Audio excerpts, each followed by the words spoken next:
इस न्यूज के प्रायोजक है career zone. Hello Balaghat, career zone 10th के बच्चों के लिए लेकर आया है निशुल्क scholarship exam and career guidance seminar. Date है 14 सितंबर। एड्रेस शासकीय उत्कृष्ट विद्यालय अंबेडकर चौक बालाघाट। सिलेबस और कॉन्टैक्ट नंबर नीचे दिया हुआ है, तो आज ही संपर्क करें। नेपाल में भ्रष्टाचार और सोशल मीडिया पर प्रतिबंध के बाद युवाओं में बड़े आक्रोश, उग्र हिंसक प्रदर्शन से नेपाल के हालत बेकाबू है। उग्र प्रदर्शन और हिंसा की घटना इतनी भयावह है कि युवा प्रदर्शनकारियों ने संसद तथा प्रधानमंत्री व राष्ट्रपति के निजी आवास तक को आग के हवाले कर दिया है। वहीं मंत्रियों तक को पीटा जा रहा है।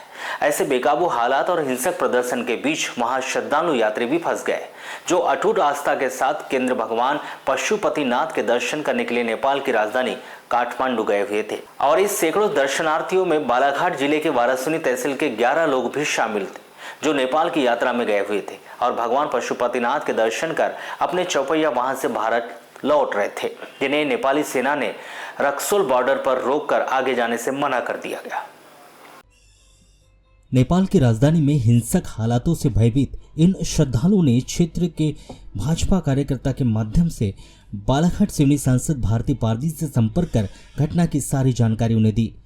जब सांसद भारती पारदी ने अचानक उत्पन्न हुए हालातों की गंभीरता को देखते हुए भारतीय विदेश मंत्रालय से संपर्क कर नेपाल में भारतीय दूतावास से संपर्क साधा और नेपाल बॉर्डर पर फंसे वारासुनी तहसील के दर्शनार्थियों को नेपाल के रक्सोल बॉर्डर से सुनोली बॉर्डर पर पहुंचाया गया, जहां से वे सकुशल भारत की सीमा के भीतर पहुंचे। देखा जाए तो नेपाल में हालात बेकाबू है। कर्फ्यूग्रस्त माहौल में भी हिंसक प्रदर्शन जारी है। ऐसे माहौल में वारासुनी तहसील के 13 श्रद्धालु नागरिक यहां फंस गए थे।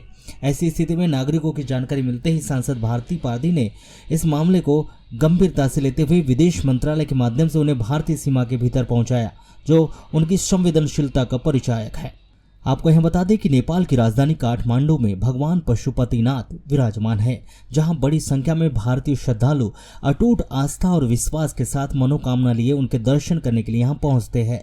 इसी क्रम में 8 सितंबर 2025 को बालाघाट जिले के वारासुनी तहसील के बदमपुर, लड़सड़ा, डोंगरमाली, लिंगमारा, दीनी के 13 नागरिक जो कि अपने वाहन नेपाल के पशुपतिनाथ भगवान शिव जी के दर्शन करने के लिए पहुंचे थे और 9 सितंबर को दर्शन के उपरांत उन्हें ज्ञात हुआ था कि काठमांडू में हिंसक प्रदर्शन के हालात बेकाबू हो गए हैं। जब वे अपने वाहन से भारतीय सीमा की ओर आने के लिए निकले तो नेपाली सेना ने उन्हें रक्सोल बॉर्डर पर ही रोक दिया और आगे बढ़ने नहीं दिया। तब उन्होंने ऐसे मुश्किल हालात में भाजियों ग्रामीण मंडल अध्यक्ष सतीश लिल्लारे के माध्यम से सांसद भारती पारदी से संपर्क साधा और सांसद ने विदेश मंत्रालय व नेपाल के भारतीय दूतावास से त्वरित कार्रवाई करवाकर उन्हें 10 सितंबर 2025 को सुनोली बॉर्डर पहुंचवाया गया, जहां से वे भारत की सीमा के भीतर पहुंचे।